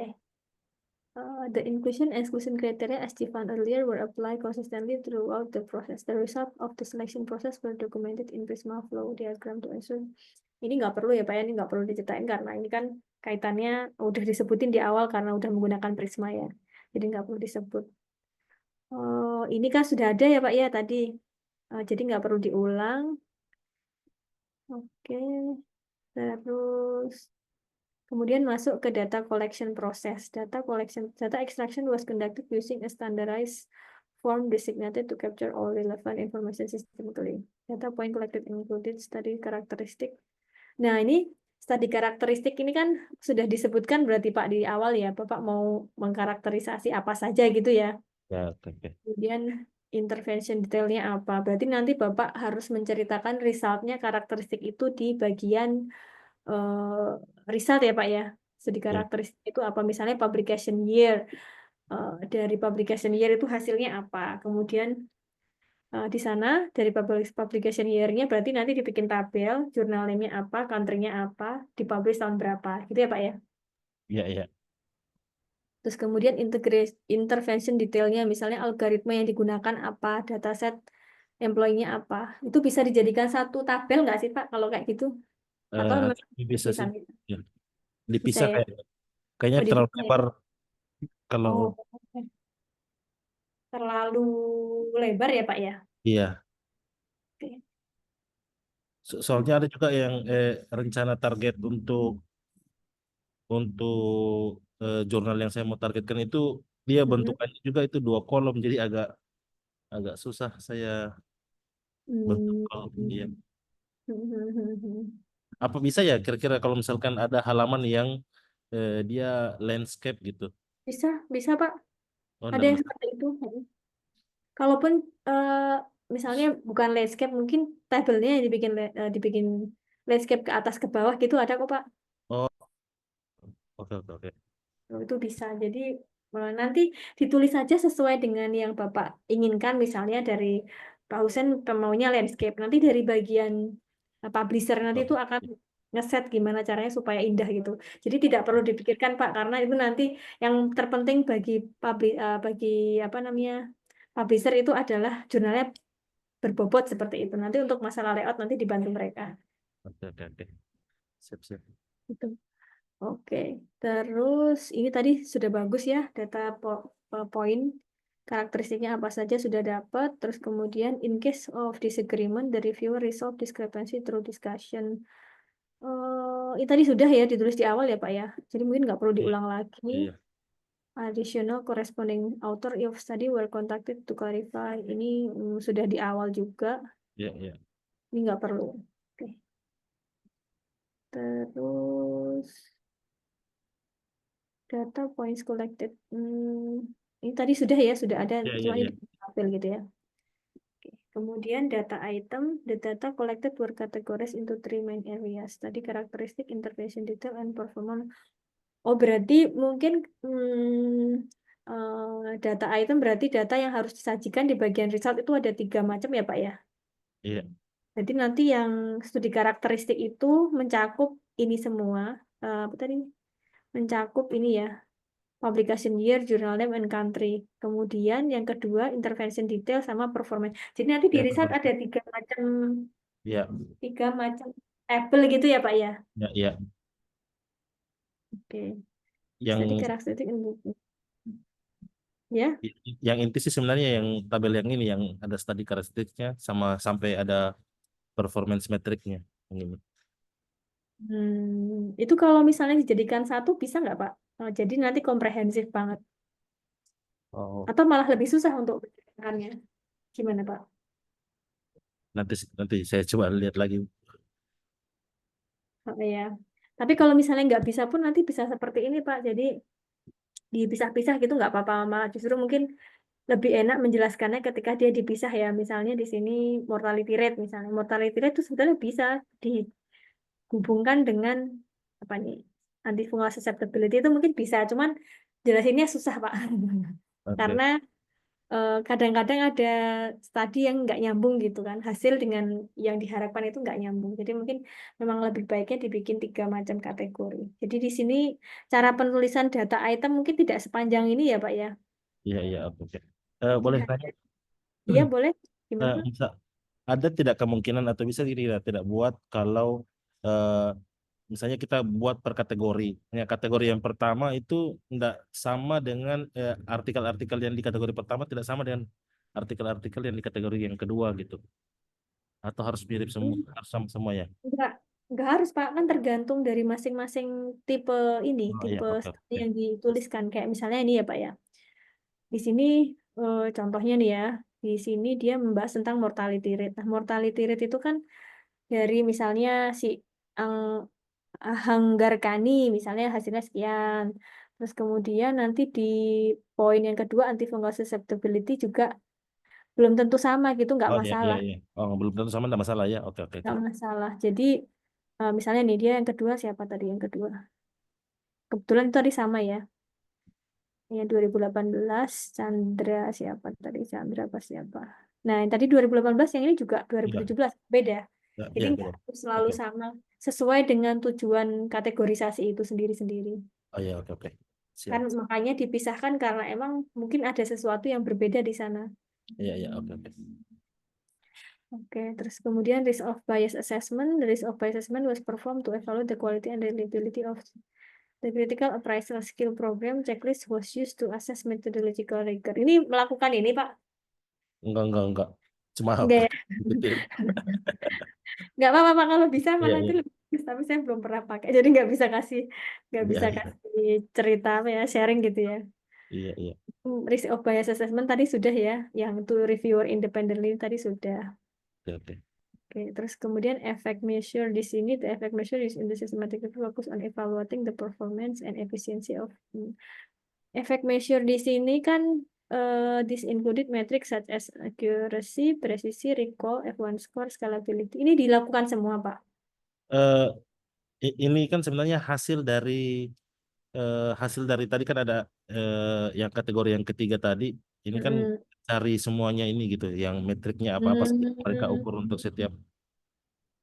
Oke, oke. Ya, Berarti memang perlu dijelaskan, Pak, effect measures-nya yang digunakan di systematic review ini fokus on evaluating the performance and efficiency of heterogeneous ya. assembly multi.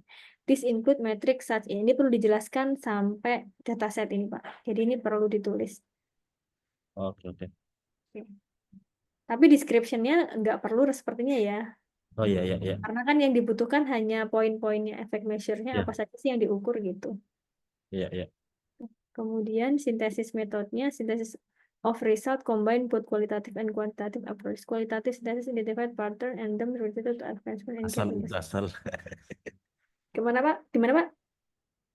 abaikan itu cuman saya juga nggak ngerti. Oh, ini nggak perlu ya, Pak ya, karena kan kita nggak nulis eh, apa ya penjelasannya tentang Iya temat sama meta analisis ya. Kemudian iya. reporting bias assessment. eh, ini kan Bapak nggak melakukan ya, Pak ya? Tidak. Oke, berarti nggak perlu. Terus kemudian certainty assessment. Nah, certainty assessment tadi ini kalau misalnya Bapak mau melakukan bagus, tapi kalau nggak pun tuh nggak masalah gitu ya. Karena kan sudah ada yang namanya ya, eh, eh, apa ya tadi sudah dilakukan asesmen-asesmen yang lain ya, seperti Oke oke. effect measure, terus kemudian karakteristik tadi kan sudah ada. Misalnya pun ada bagus, kalau nggak pun itu nggak jadi satu hal yang penting karena transparansinya tadi sudah ditulis di awal pencarian dapat berapa, prosesnya seperti apa. Ini hanya meyakinkan bahwa risk of bias-nya seperti apa, konsistensinya ya sebetulnya bagus sih Pak, cuman emang agak-agak ribet ya kalau menuliskan certainty assessment di sini. Enggak pun nggak masalah ya di sini. Itu kalau metodologinya. Sudah cukup bagus Pak, mungkin ini bisa malah jadi cepat Pak nanti nulisnya karena dibantu sama AI ya. Sebetulnya nggak masalah ya kalau kita bisa mengarahkan AI, cuma nanti bahasanya Pak mungkin bisa diparaphrase dulu. Iya Karena bahasa AI itu kan eh, karakteristiknya bisa kelihatan gitu ya. Oh ini iya pasti AI gitu. iya. Jadi bisa dilihat. Nanti mungkin bisa di apa di quillbot dulu, kemudian dirangkai supaya lebih concise gitu. Aduh, jadi saya nge-lag ya. Bentar, Pak. Oke. Kemudian Yang ini yang di bagian resultnya. ya sebentar Pak ini agak nge-lag ya di tempat saya. Tunggu sebentar.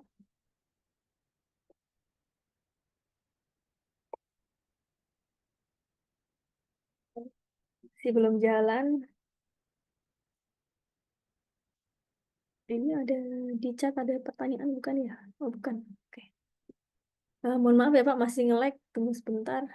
Kok jadi nge-lag? Saya tutup kamera dulu aja kali ya. Biar cepat. Saya izin tutup kamera. Oke, saya izin tutup kamera Bapak Ibu. Soalnya agak nge-lag di sini. Oke. Wits. Aku nggak bisa jalan. Baterainya masih. Mohon maaf ini masih nge-lag, Pak. Siap. Slow dulu kali ya, slow dulu.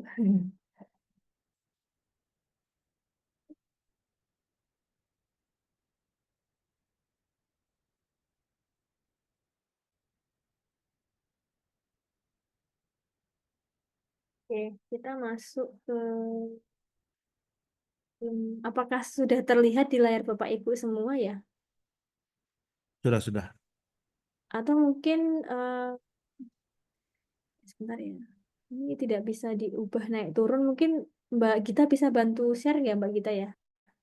Iya, Mbak Tuti, dengan Mbak Retno ya. Halo, Mbak Retno.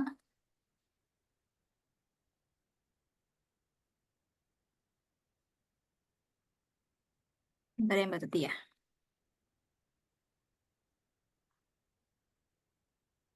Ini memang agak nge-lag di tempat saya deh. Iya, ini koneksinya. Pas Koneksinya jelek. agak ini. Iya. Agak jelek. Nah, ini udah bisa dipindah sih sebetulnya. Sebentar, saya tunggu dulu. Ini masih loading ya, Mbak Retno ya.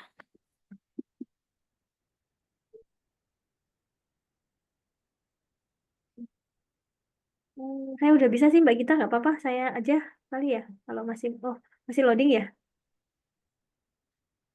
Iya, Mbak Tuti. Ini proses ya. Bisa, Mbak Retno?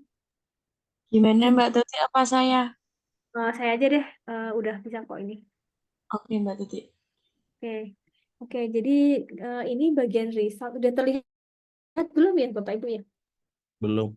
Masih hitam soalnya Mbak Tuti ini. Oh, udah. Nah, Oh, udah. udah. Nah, Oke, kemudian kita masuk ke bagian result ya. Oke, pertama study selection. The Prisma flow diagram illustrate the systematic selection process. Kalau di jurnal yang tadi sudah saya contohkan itu ada di, coba kita lihat bagian resultnya. Contohnya adalah, nah, oke. Jadi di sini the Prisma flow diagram illustrate the systematic process selection. Out of 910 record, identify 110 duplicates. Jadi mungkin kalimat pembukanya perlu dibuat seperti ini ya Pak ya. Mungkin untuk mengingat kembali bahwa kita menggunakan database berapa. Misalnya dari 3 database yang kita cari pada tanggal berapa, kita mendapatkan artikel sekian gitu Pak. Jadi mungkin diawali seperti itu. Betul. Baru kemudian masuk dari 910 record yang kita dapatkan, 110 itu duplicates di remove. Kemudian meninggalkan 800 artikel for screening. After title and abstract screening, 620 artikel were excluded. Dan 180 full text article were assessed for eligibility. Nah, kenapa hanya 180 saja yang eligible to study? 620 di exclude ya. Gimana Pak?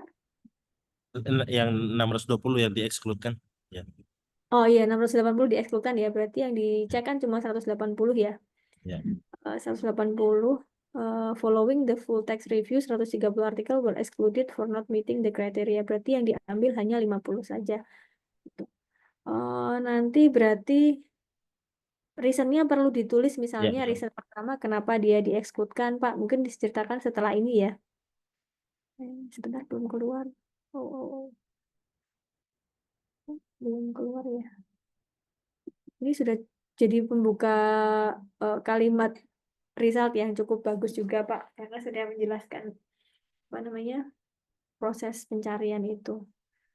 Terus Oke. ini sudah selesai nih Pak, Iya, belum ada kelanjutan ya? Ya belum. Oh oke, saya kira saya yang nge-lag. Oke baiklah. Berarti nanti perlu dijelaskan ya Pak ya, duplikasinya berapa, kemudian record untuk ineligibility berapa, kemudian yang diekskludkan berapa, yang di-retrieve berapa, yang diekskludkan dari screening full text itu kenapa yang diambil hanya 50, yang eligibility 180, yang diekskludkan berapa, kenapa reasonnya 1 apa, reasonnya 2 apa, reasonnya 3 apa, gitu ya Pak ya. Ya. Terus kemudian mungkin selanjutnya menuliskan karakteristik tadi Pak. Misalnya Ya. yang pertama tadi karakteristik tentang apa tadi ya? Saya lupa. Karakteristik tentang apa tadi? publication year ya Pak ya, publication year, journal, authorship, country of origin seperti itu. Sambil ditulis per tiga macam komponen ya Pak ya hasilnya ya. Iya. Kemudian risk of bias-nya, hasil dari risk of bias itu tidak dituliskan ya Pak ya, karena kan sudah ada ya tadi ya, masuk ke dalam tabel itu kan ya, masuk ke sini ya Pak ya. Gitu. Oke, sudah cukup bagus Pak untuk PR yang hanya 1 minggu dibantu AI nggak apa-apa, karena kan emang tugas AI membantu kita supaya lebih cepat menulis ya, tapi tidak serta-merta dia yang mengide, jadi kita harus memancing gitu supaya dia idenya keluar cukup bagus gitu. Kita bisa gunakan untuk membantu kita dalam penulisan SLR, tapi tidak perlu di state ya Pak ya kalau menggunakan ChatGPT untuk proses ini gitu. Mungkin karena kita kan kita menyuruh Ya. ChatGPT untuk reporting based assessment itu apa sih gitu kan. Tapi untuk penulisannya ke dalam jurnalnya kan itu tidak serta-merta dia yang menulis kan, kita harus mengekstraksi informasi yang dia berikan gitu ya Pak ya. Gitu. Ya, siap. Makasih Oke. banyak. Ya, sama-sama Pak Usen. Mungkin dari Bapak Ibu ada yang, wah, oke Bu Widya gimana Bu? Iya Ibu, saya mohon maaf dulu belum ngumpul tugas yang selanjutnya. Pertanyaan saya, halo, apakah Ya, terputus ya Bu? enggak Bu, Ini terdengar. agak situasinya lagi hujan. Iya, Heeh, Ibu. Saya mau tanya, eh, beberapa saya sempat, ini mohon koreksi kalau saya salah ya. Saya pernah lihat systematic literature review tapi pakai force viewer.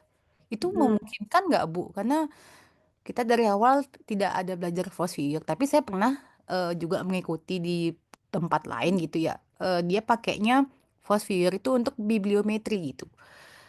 Saya bingung itu, mohon pencerahannya Bu. Sama ini Bu, memungkinkan nggak atau saya kelewat contoh tadi yang Ibu di link artikel yang tadi itu boleh Hmm. di-share ya biar mungkin kita atau teman-teman ada patokan juga. Mungkin banyak sih ya selain yang itu, tapi mungkin lebih mudah tadi saya ngelihatnya untuk dipahami gitu Bu yang tadi. Terima kasih Bu.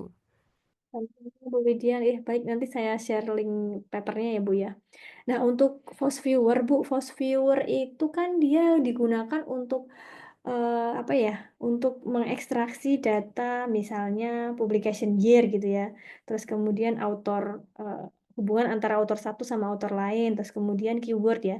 Pencarian keyword itu kaitannya seperti apa gitu kan ya Bu Widya ya. Ya Bu. eh untuk SLR sendiri, kalau Force Viewer itu rasanya dia hanya bisa digunakan untuk grouping daripada keyword aja, Bu, gitu. Kalau untuk selebihnya, apa namanya, selebihnya untuk penulisan SLR itu mungkin tujuan dari penulisan SLR-nya memang ada kaitannya dengan mungkin data authorship, kemudian reference yang ada, kemudian keyword evolusi yang ada itu mungkin bisa menggunakan Force Viewer atau bibliometrik itu juga bisa untuk membantu, tapi dia membantu in terms of author publication ya, author publication atau keyword saja gitu ya. Tapi untuk pemilihan jurnalnya sekian banyak itu sepertinya belum bisa ya Bu ya, karena Force Viewer itu hanya digunakan untuk visualisasi koneksi antara satu author dengan author lain atau satu jurnal dengan jurnal yang lain. Setahu saya itu sih Bu, yang seharusnya itu digunakan untuk penulisan bibliometrik, bukan systematic literature review gitu. Jadi memang membantu tapi tidak dituliskan di dalam artikelnya gitu ya Bu ya. Karena kayak tadi Bu bilang hasil mapping, koneksi antara variabel tuh kadang ada saya yang lihat dimunculin Bu mappingnya gitu tampilannya. Tapi itu enggak hal yang berbeda ya Bu ya. Berarti ya cuma membantu Kalau dalam prosesnya. Jadi Bu bilang lihat kayak cari keyword dan lain-lain itu Bu.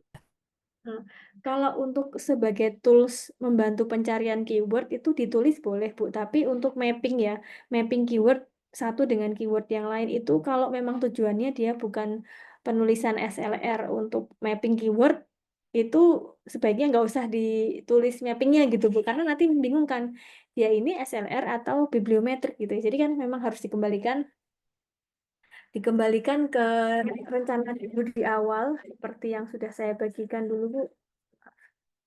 Kalau ini banyak, nah ini seperti ini tadi, Bu. Ini ya, ini tuh dia masuknya ke yang mana nih? Systematic literature review beneran atau dia memang bukan review yang sistematik gitu ya? Karena kan kalau misalnya kita lihat dari flow-nya di sini, systematic literature review itu dia tidak apa ya, di situ tidak menceritakan ada koneksi satu keyword dengan keyword yang lain, bukan merupakan suatu yang penting di systematic literature review, kecuali dia mau membuat systematic literature review memang dari data-data keyword yang ada, dia mau mencari. Tapi itu aneh sih Bu, kalau misalnya mencari keyword kemudian mencari evolusi keyword jadikan SLR itu sepertinya bukan SLR tapi itu lebih ke bibliometrik gitu. Iya Bu, Gitu, Bu. aneh, saya juga bingung itu. Tapi dengan kelas ini saya sudah cerah lagi Bu. Terima kasih Bu. Ya, sama Bu. Jadi kan banyak ya review ya Bu ya, di sini ada scoping, umbrella, sistematik. Yang sistematik itu ya yang seperti ini, kita punya formulasi khusus. Jadi kita tidak membahas khusus hanya keyword saja atau kaitan satu jurnal dengan jurnal yang lain. Itu masuknya kaitan satu jurnal dengan jurnal yang lain itu masuknya SLR. Tapi kalau kaitan satu keyword dengan keyword lain, bagaimana koneksinya kuat atau tidak itu bukan bagian dari SLR, kecuali dia memang membuat SLR yang membahas tentang kekuatan antara keyword satu dengan yang lain, mungkin itu bisa jadi Bu, tapi rasanya aneh juga sih. Nggak sesuai gitu Bu. Iya Bu, cukup cukup paham. Karena Hmm. memang yang kemarin tuh bikin bingung, saya juga apa hubungannya, tapi udah cerah Bu. Makasih Bu. Oke, sama-sama Bu Widya. Oke, Bapak Ibu ada pertanyaan lagi mungkin sebelum saya akhiri, karena kan PR-nya hanya satu ya Bapak Ibu. Harapannya Bapak Ibu semua bisa mulai menulis ya Bapak Ibu, karena kalau misalnya hanya teori saja yang saya sharing kan, kalau Bapak Ibu tidak menuliskan dengan segera mungkin takutnya menguap gitu ya. Karena kan kalau kita nulis pasti juga kita akan ingat-ingat, oh ya kemarin udah dikasih tahu gini ya, oh, aku bisa praktekin gitu. Gitu Bapak Ibu, harapannya nanti di akhir-akhir ya akhir tahun atau awal tahun nanti Bapak Ibu sudah punya, mungkin Januari kita bisa menunggu ya Mbak Gita ya, kalau misalnya PR terakhir itu Bapak Ibu harus menyerahkan keseluruhan tulisan, nanti saya bisa kasih komen Bapak Ibu, misalnya Bapak Ibu udah jadi nih SLR-nya dalam waktu sebulan 2 bulan tuh nggak apa-apa, nanti saya bisa kasih komen kira-kira poin penting apa secara administratif ya Bapak Ibu ya, penulisan yang baik. Kalau secara inti dari penulisan itu kan mungkin bidang saya nggak bisa memahami keseluruhan bidang Bapak Ibu ya. Saya hanya bisa membantu dari sisi guideline saja. Kalau misalnya sudah memenuhi, oh ini sudah cukup bagus gitu. Nanti saya bisa kasih komen. Tapi kalau untuk inti dari penelitian Bapak Ibu semua, kapasitas saya kan terbatas ya. Mungkin saya hanya bisa yang penting-penting aja gitu. Gitu Bapak Ibu. Ada pertanyaan lagi? Masih sekitar 12 menit. Ibu nambah lagi boleh? Boleh, boleh Bu Widya, boleh. Ini mungkin di luar materi ya. Ada nggak kelas lanjutan lagi? Kan kita masih lanjut nih Bu. Maksudnya kalau saya sendiri sih masih masih butuh lagi ya bimbingan mungkin lebih intensif atau lebih gimana gitu. Ada nggak lagi kelas lanjutan untuk yang ini? Tadi kan Ibu bilang boleh ngumpulin Bu ya, biar Ibu bisa koreksi gitu. Tapi mungkin kelas lanjutan untuk finalisasinya gitu ada nggak Bu? Biar lanjut gitu nggak terputus. Itu aja sih Bu. Gimana Mbak Gita? Yang buat program Bu yang bisa jawab, saya nggak bisa Oh banyak. iya, ke Bu Gita berarti ditujukannya Bu. Bu Gita mohon pencerahannya. Siap Bu Widya. Jadi insya Allah ya Bu, nanti di tahun 2025 juga salah satu kita menjaring masukan-masukan juga nih Bapak Ibu dari batch-batch yang sebelumnya juga terkait dengan SLR. Nanti akan kita proses insya Allah mungkin di tahun 2025.